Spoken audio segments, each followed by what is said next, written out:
ඉතින් අද මං ඔයාලට සීක්‍රට් එකක් අරගෙන තමයි ආවේ.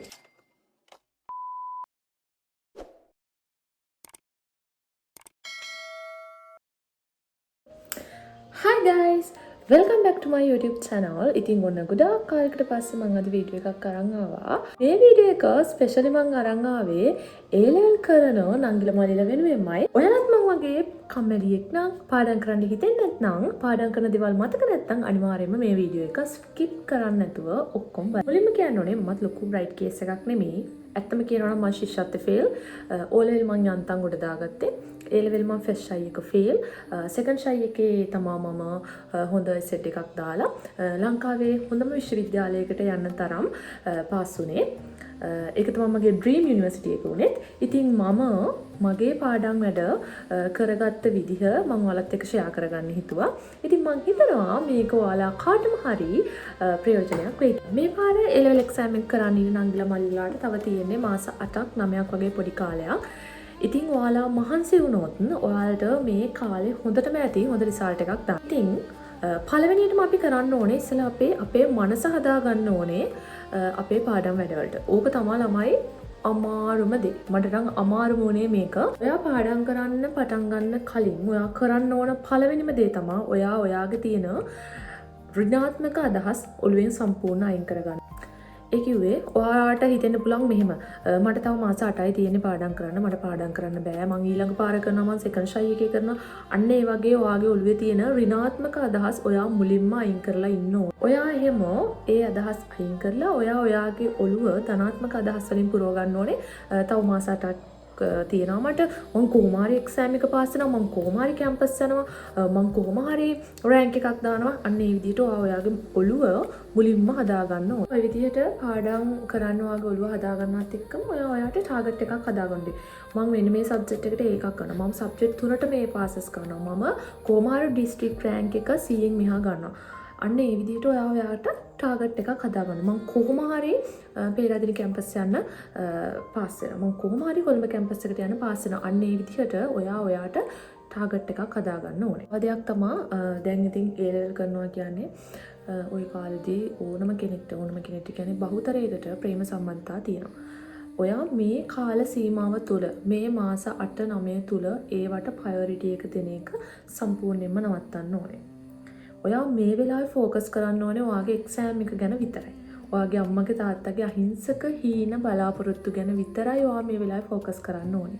ඔයා ජීවිතේ වැඩිපුරම දකින්න ආස හීන වෙනුවෙන් විතරයි ඔයා මේ වෙලාවේ වැඩ කරන්න ඕනේ. සම්බන්ධතා කියන දේවල් මේ අවස්ථාවේ පොඩ්ඩක් පැත්තකින් තියන්න වෙනවා එක්සෑම් එක කරගන්න. ඔයා මේ වෙලාවේ ඔයාගේ එක්සෑම් එකට මුල් තැන දීලා ඔයාගේ හීන වෙනුවෙන් ඔයාගේ ටාගට්ස් වෙනුවෙන් මහන්සි වුණොත් ඔයාට සම්බන්ධකම් කියන දේවල් නිකම්ම ගොඩනගා ගන්න පුළුවන් වෙනවා අනාගතයේදී. ඔයා මේ තැන ෆේල් වුණොත් ඔයා මෙතරින් හරි විදිහට ආවේ නැත්තම් ඔයාට අනාගතයේදී ඔය සම්බන්ධකම් කියන දේවලුත් රැක ගන්න බැරි වෙනවා. හරි. දැන් අපි පාඩම් කරන්න අපේ ඔළුව හදාගෙන ඉවරයි. අපිට දැන් ටාගට් එකක් තියෙනවා. දැන් ඉතින් අපි කරන්න ඕනේ පිළිවෙලකට අපේ වැඩ ටික පටන් ගන්න එක. ඉතින් ඔයාට කරන්න පුළුවන් ඔයා මුලින්ම ටයිම් ටේබල් එකක් හදාගන්න. ඔයාගේ වැඩ ෂෙඩියුල් කරලා ටයිම් ටේබල් එකක් හදාගන්න. ඊවස්සර මම ටයිම් ටේබල් එකක් හදාගත්තා. මම මේ ටයිම් ටේබල් එක හදාගත්තේ හරිම සරල විදිහට. මම කරේ ඇග්‍රි සයන්ස් සිංහල ජපන් කියන මේ සබ්ජෙක්ට් තුන. මට වැඩිපුර මේ දවස්වල අමාරුනේ ජපන්. මම ජපන් වලට වෙන් කරා සතිය දවස් 7න් දවස් 3ක්. ඊළඟට මම දවස් 2ක් වෙන් කරා ඇග්‍රි වලට. තව දවස් 2ක් වෙන් කරා සිංහල වලට. ඔයාලත් ඒ වගේ ඔයාලට මොකක් හරි වැඩිපුර අමාරු සබ්ජෙක්ට් එකක් තියෙනවානේ වැඩියෙන්ම අමාරු සබ්ජෙක්ට් එකක්. අන්න ඒ සබ්ජෙක්ට් එකට සතියේ දවස් 7න් වැඩි කාලයක් වෙන් කරා. ඊට පස්සේ ඔයා උදේ නැගිටින්න වෙලාවක් තියාගන්න. උදේ නැගිටපු ගමන්ම මම මෙන්න මේ සබ්ජෙක්ට් එක පාඩම් කරනවා කියලා හදාගන්න. ඊට පස්සේ කෑම කන්න ටයිම් එකක් වෙන් කරගන්න. මම නම් ඒ කාලේ ඇත්තටම කෑම කන්න වෙන් කරේ විනාඩි 15ක් 20ක් වගේ පොඩි කාලයක්.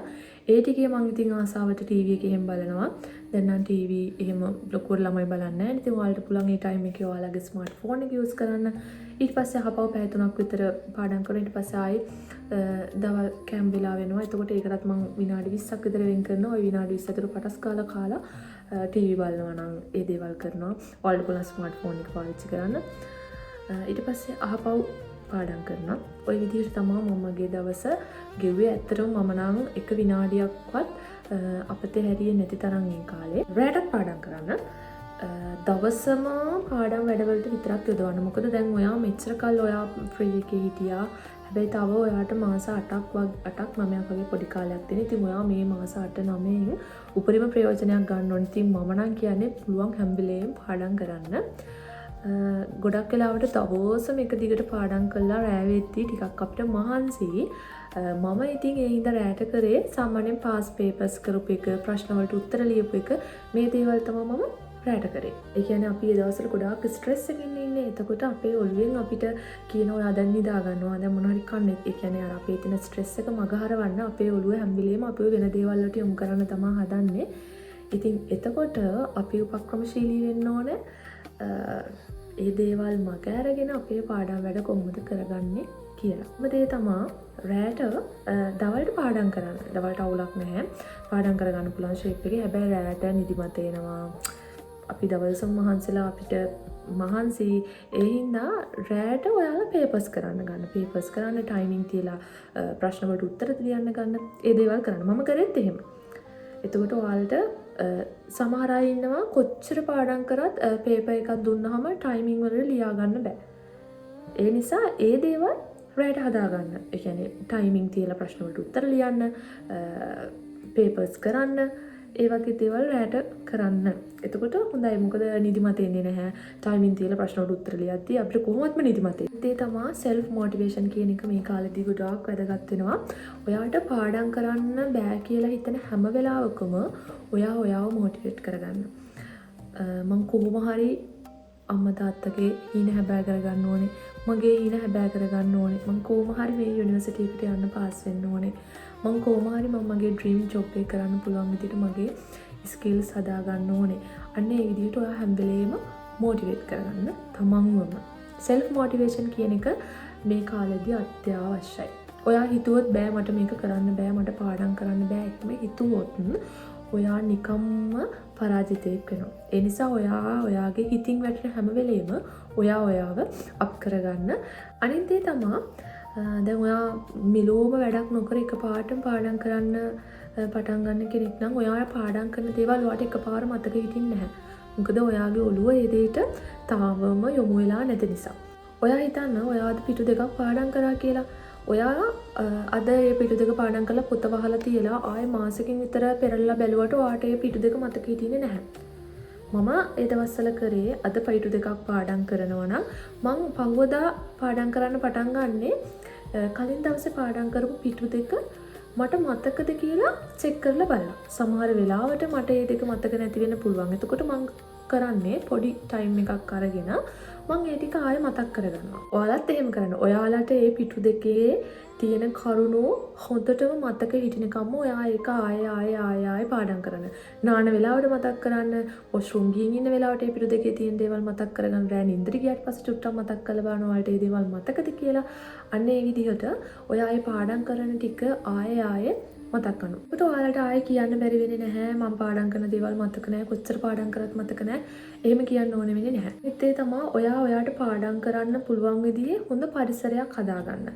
ඔයාගේ පොත් මේස දැක්කම බල්ලෝ බත් කන්න නැත්නම්, ඔයාගේ නෝට්ස් දැක්කම බල්ලෝ බත් කන්නේ නැත්නම් ඔයාට කොහොමත් පාඩම් කරන දේවල් මතක හිටින්නේ නැහැ. ඉස්සෙල්ලා ඔයා ප්‍රියමනාප විදිහට ඔයා පාඩම් කරන තැන හදාගන්න. එතකොටත් ඔයාට පාඩම් කරන්න හිතෙනවා. පිළිවෙල කියන දේ ඔය පාඩම් කරන මාස 8-9 තුර තියාගන්න. පිළිවෙල කියන්නේ මේ ඕනාට වැඩි ලොකු පිළිවෙලක් නෙමෙයි. සාමාන්‍යයෙන් ඔයාට පාඩම් කරන්න හිතෙන විදිහට ඔයා පාඩම් කරන පොත් මේසේ ඔයාගේ නෝට්ස් ටික හදාගන්න. අනිත් දේ තමයි කෙනෙකුට වෙනස් විදි තියෙනවා පාඩම් මතක තියාගන්න ලේසි. සමහර අය ඉන්නවා ෂෝට් නෝට් ගන්න.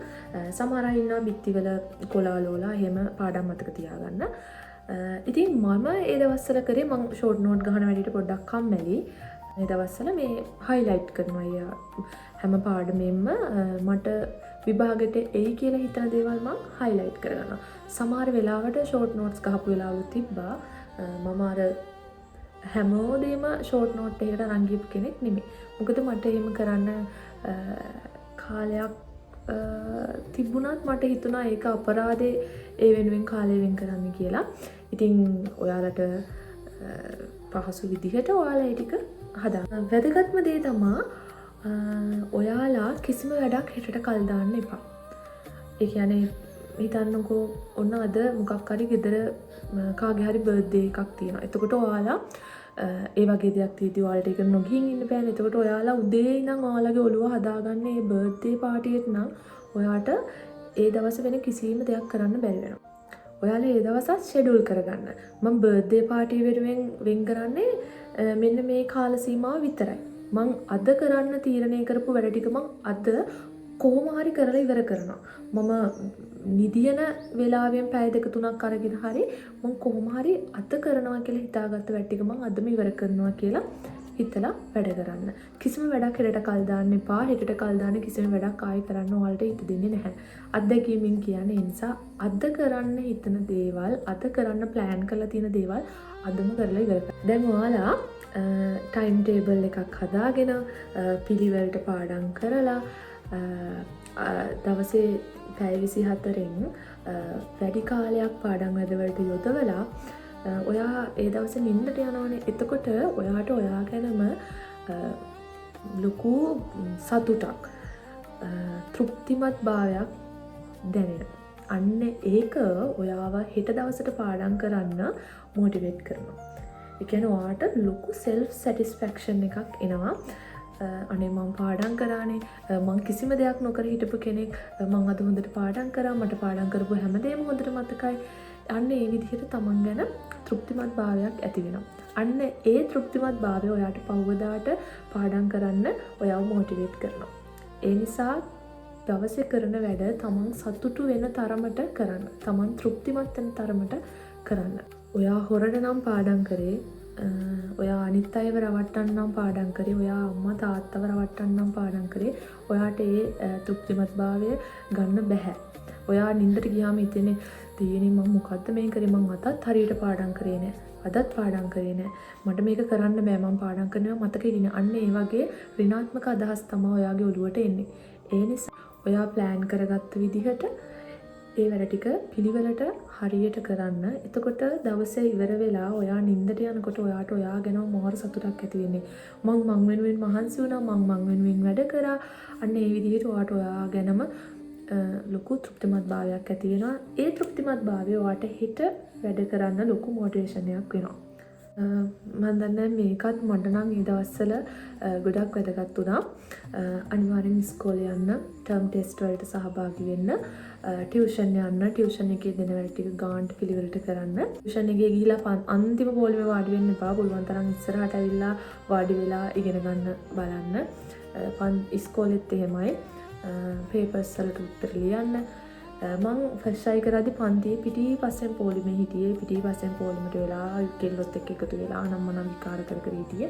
හැබැයි සෙකන්ඩ් ට්‍රයි එකේ මම එක්සෑම් කරද්දි මම මොකද එක්සෑම් එක විතරයි ફોකස් කරේ. ඉතින් මම පළවෙනි දෙවෙනි තුන්වෙනි පොලි වල තමයි මම ඉඳගත්තේ.